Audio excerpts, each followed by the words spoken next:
Hello viewers, welcome to plant diet recipes. இன்றைக்கி நம்ம பார்க்க போகிறது வந்து புடலங்காய் கூட்டு தான் பார்க்க போகிறோம். ஸோ இதுக்கு வந்து 1/2 ஸ்பூன் கடுகு, 1 ஸ்பூன் சீரகம், 1 ஸ்பூன் உளுத்தம்பருப்பு, 1 ஸ்பூன் கடலைப்பருப்பு, அப்புறமா வந்து 1/2 ஸ்பூன் எண்ணெய் ஊற்றிட்டு கடுகை நல்லா பொரிய வச்சுக்கணும். பொரிய வச்சதுக்கப்புறமா வந்து நல்லா 3 மீடியம் சைஸ் தக்காளி எடுத்துகிட்டு துண்டு துண்டாக நறுக்கிட்டு அதை வந்து வதக்க ஸ்டார்ட் பண்ணணும். வதக்கும் போது வந்து நீங்கள் உப்பு போட்டும் வதக்கலாம். உப்பு போட்டு வதக்கிறதுக்கப்புறமா நீங்கள் அடுத்த தடவை வந்து அதுக்கு எக்ஸ்ட்ரா அதுக்கு தேவையான அளவுக்கு உப்பு போடும்போது கொஞ்சம் கூட குறையாயிடுச்சுன்னா நல்லா இருக்காது. அதனால் நான் டிஃப்ரெண்ட்டாக ட்ரை பண்ணணும்னு சொல்லிவிட்டு கொஞ்சம் தண்ணி ஊற்றிட்டு அதுக்கப்புறம் வதக்கி பார்க்கலான்னு ட்ரை பண்ணேன். அது சக்ஸஸ்ஃபுல்லாக இருக்குது. ஸோ நீங்கள் வந்து தக்காளியை போட்டுட்டு ஒரு 1/4 டம்ளர் அளவுக்கு தண்ணி ஊற்றிட்டு தக்காளி வதக்கி பாருங்கள். 2 to 3 மினிட்ஸ்க்குள்ளே நல்லாவே வதங்கிடுது. அதுக்கப்புறமா வந்து ஒரு கப் அளவுக்கு பருப்பை வந்து நல்லா 3-4 டைம் வாஷ் பண்ணிவிட்டு அதை ஆட் பண்ணியிருக்கேன். ஆட் பண்ணிவிட்டு தேவையான அளவுக்கு தண்ணி ஊற்றிருக்கேன். அதுக்கப்புறம் ஒரு 2 புடலங்காய் எடுத்துகிட்டு அந்த புடலங்காய் மேலே இருக்க தோலெல்லாம் நல்லா க்ளீன் பண்ணிவிட்டு அதுக்கப்புறம் நல்லா 3-4 டைம் வாஷ் பண்ணிவிட்டு சின்ன சின்ன துண்டுங்களாக கட் பண்ணிவிட்டு குக்கரில் நான் போட்டு ஃப்ளேம் வச்சுருக்கேன். ஹை ஃப்ளேம் வச்சுருக்கேன். ஹை ஃப்ளேமில் வந்து இது 5 விசில் வச்சுருக்கேன். ஏன்னா புடலங்காயும் வேகணும் நல்லா. அதே மாதிரி வந்து உங்களுக்கு வந்து துவரம்பருப்பும் நல்லா வேகணும். அதனால தான் வந்து உங்களுக்கு ஹை ஃப்ளேமில் வச்சுருக்கேன். ஹை ஃப்ளேமில் வச்சுட்டு நான் 5 விசிலுக்கு அப்புறமா நீங்கள் அதை திறந்து பார்த்தீங்கன்னா இப்படி தான் இருக்கும்.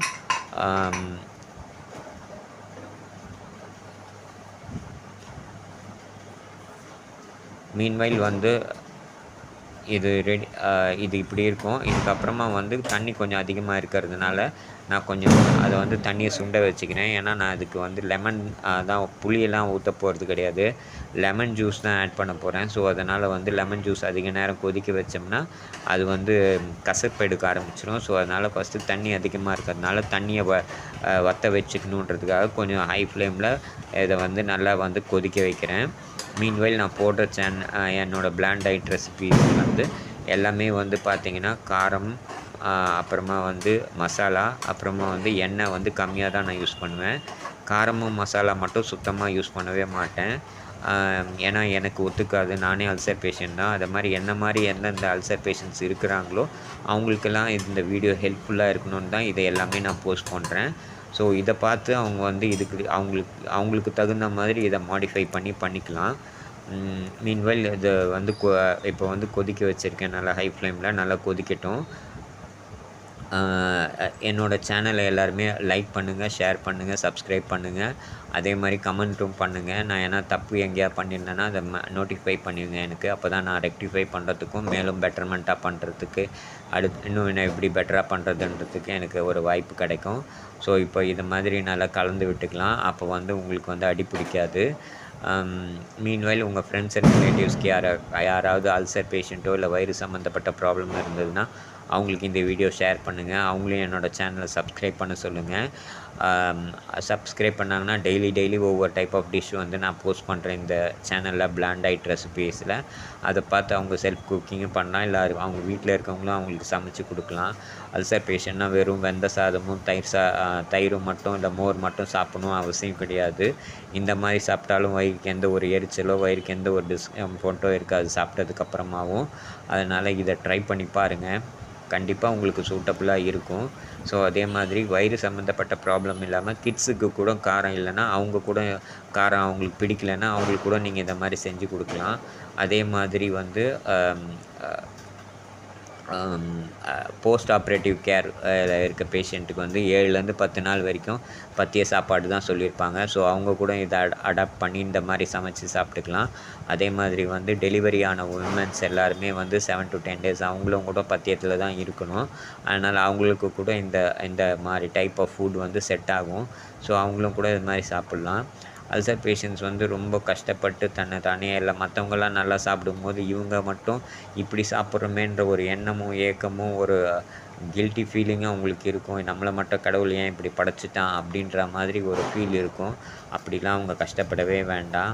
மற்றவங்க என்ன சாப்பிட்றாங்களோ அதே மாதிரி டைப்பு அதே ஃபுட்டு எல்லாமே அதே மாதிரி ரெசிபி சாப்பிட்லாம். பட் ஆனால் காரம் மசாலா போடாமலே நான் பண்ணி காட்டுறேன். இந்த டைப் ஆஃப் ஃபுட்டை வந்து நீங்களும் ட்ரை பண்ணிவிட்டு நீங்களும் அதே மாதிரி சாப்பிட்டிங்கன்னா மற்றவங்க சாப்பிட்ற மாதிரி நீங்கள் சாப்பிட்ற மாதிரி உங்களுக்கு ஒரு ஃபீலும் கிடைக்கும். அதே மாதிரி காரம் மசாலா இல்லாததுனால உங்களுக்கு உடம்புக்கு எந்த ஒரு பிரச்சனையும் வராது. ஸோ அதனால் தைரியமாக இருங்க. எந்த பிரச்சனையாக இருந்தாலும் தைரியமாக இருந்தால் தான் ஓவர் கம் பண்ணி வர முடியும். ஸோ அதனால் இது அல்சர் ப்ராப்ளம்லாம் ஒரு பெரிய பிரச்சனையே கிடையாது. இந்த டைப் ஆஃப் ஃபுட்டை மட்டும் கொஞ்சம் ஃபாலோ பண்ணுங்கள். அல்சர் பேஷண்ட்டாக இருந்து சப்போஸ் உங்களுக்கு அல்சர் இருந்ததுன்னா காரம், மசாலா, எண்ணெய் இது 3த்தையுமே நீங்கள் அவாய்ட் பண்ணுங்கள். உங்களுக்கு எதெல்லாம் வயிற்றை ட்ரிகர் பண்ணுதோ அந்த அந்த டைப் ஆஃப் மசாலாவையும் அந்த டைப் ஆஃப் பொருட்களையும் சமையலில் அவாய்ட் பண்ணிக்கோங்க. அவாய்ட் பண்ணிங்கன்னா உங்களுக்கு குயிக்காக வந்து அந்த அல்சர் ப்ராப்ளம் வந்து ஹீல் ஆகிடும். இப்போ நல்லாவே வந்து வத்த ஆரம்பிச்சிடுச்சு தண்ணி. மீன்வைல் வந்து நீங்கள் இந்த மாதிரி டயட்ஸ் எல்லாம் சாப்பிட்றதுனால உங்களுக்கு வந்து அல்சர் குயிக்காக வந்து க்யூர் ஆகிடும். இப்போ வந்து நல்லா வத்த ஆரம்பிச்சிடுச்சு. இப்போ வந்து நான் வந்து 2 லெமன் மீடியம் சைஸ் லெமன் எடுத்திருக்கேன். அதை நல்லா புழிஞ்சிட்டு அதுக்கப்புறம் 1 ஸ்பூன் உப்பு, அப்புறமா வந்து ஒரு 3 ஸ்பூன் அரோட்டி மாவு கலந்த ஒரு அந்த ஜூஸை வந்து இதில் ஆட் பண்ணுறேன். ஆட் பண்ணிவிட்டு இதை வந்து நல்லா கலந்து விட்டுறணும். கலந்து விட்டுட்டு ஒரு 5 to 7 மினிட்ஸ்க்கு மேலே கொதிக்க வைக்கக்கூடாது. ஏன்னா லெமன் ஜூஸ் ஆட் பண்ணுறதுனால அது 5 நிமிஷத்து இல்லை 5லேருந்து 7 நிமிஷத்துக்கு மேலே வச்சிங்கன்னா கசப்பெடுக்க ஆரம்பிச்சிடும். மொத்த பொருளுமே கசப்பெடுக்க ஆரம்பிச்சிடும். ஸோ அதனால் வந்து 5 to 7 மினிட்ஸ்க்கு மேலே வைக்காதீங்க. அதுவும் லோ ஃப்ளேமில் தான் வைக்கணும் அந்த 5 to 7 மினிட்ஸும். இப்போ வந்து ஜென்டிலாக அதை வந்து கலந்து விட்டுடலாம். அரோட்டி மாவு ஊற்றுறதுனால கொஞ்சம் நல்லாவே திக்காகிடும். ஸோ அதனால் தண்ணி மட்டும் கொஞ்சம் எக்ஸ்ட்ரா ஆட் பண்ணியிருக்கேன். ஒரு 5 to 7 மினிட்ஸ் கொதிக்கிற அளவுக்கு தண்ணி ஆட் பண்ணியிருக்கேன். அப்பப்போ வந்து கலந்து விடணும், இல்லைனா வந்து அடி பிடிச்சிடும். ஸோ வந்து இந்த டைப் ஆஃப் ஃபுட்டு சாப்பிட்றதுனால உங்களுக்கு எந்த பிரச்சனையும் வராது. அல்சர் பேஷண்ட்டுக்கு உங்கள் ஃப்ரெண்ட்ஸ் அண்ட் ரிலேட்டிவ்ஸில் யாராவது இருந்தாங்கன்னா அவங்களுக்கு இந்த வீடியோ வந்து நீங்கள் ஷேர் பண்ணுங்கள். அவங்களையும் என் சேனல் சப்ஸ்கிரைப் பண்ண சொல்லுங்கள். இது மாதிரி டெய்லி வீடியோஸ் வந்து டிஃப்ரெண்ட்டாக எப்படி செய்கிறதுன்னு நான் போஸ்ட் பண்ணுறேன்.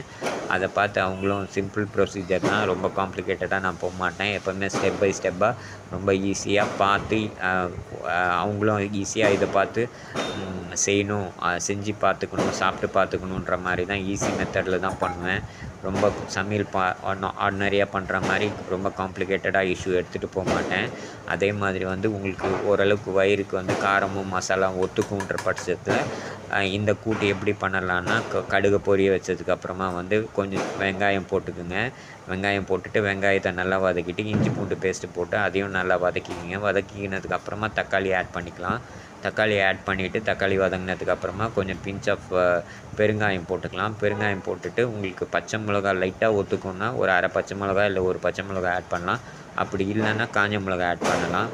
இல்லை உங்களுக்கு அது ரெண்டுமே செட் ஆகலை அப்படின்னா வெறும் பிளாண்டாகவே நீங்கள் செஞ்சு சாப்பிட்டுக்கலாம். ஒன்றும் உங்களுக்கு எந்த விதமான பெரிய டிஃப்ரென்ஸும் இருக்காது. மற்றவங்கள சாப்பிட்றத பார்த்து நீங்கள் வந்து மனசுக்குள்ளே கவலைப்பட வேண்டாம். அவங்க சாப்பிட்றாங்களே நம்மளால் சாப்பிட முடியலையே அப்படின்ற ஒரு ஏக்கமும் எண்ணமும் உங்களுக்கு இருக்க தேவையில்லை. இந்த மாதிரி ஃபுட்டு சாப்பிட்டிங்கன்னா இது ஆல்மோஸ்ட் அவங்க நார்மலாக சமைக்கிற சமையல் மாதிரியே தான் இருக்கும். எண்ணெய் மசாலாவும் காரமும் இருக்காது. மற்றபடி அது எப்படி கூட்டு இருக்குமோ அதே மாதிரி தான் இந்த கூட்டும் இருக்கும். எண்ணெய் மசாலா மட்டும் இருக்காது. மற்றபடி இது வந்து உங்கள் வயிற்றுக்கு ரொம்ப சேஃபு, செக்யூர்டானது. இது சாப்பிட்றதுனால வயிற்றுக்கு எந்த ஒரு டிஸ்கம்ஃபர்ட்டோ எரிச்சலோ எதுவுமே இருக்காது. அதுக்கு நான் ஃபுல்லாக கேரண்டி உங்களுக்கு சொல்லுவேன். ஸோ இப்போ வந்து அடிக்கடி கலந்து விடலாம், இல்லைன்னா அடி பிடிச்சிக்கும். இப்போ நல்லா கலந்து விட்டுட்டே இருக்கலாம். இப்போ நல்லா திக்காகி ஆயிடுச்சு. ஸோ அதனால் வந்து நம்ம இதோட நிறுத்திக்கலாம். ஏன்னா இது இன்னும் கொஞ்சம் போக திக்னஸ் கொடுக்கும் துவரம்பருப்புனால. Thank you viewers.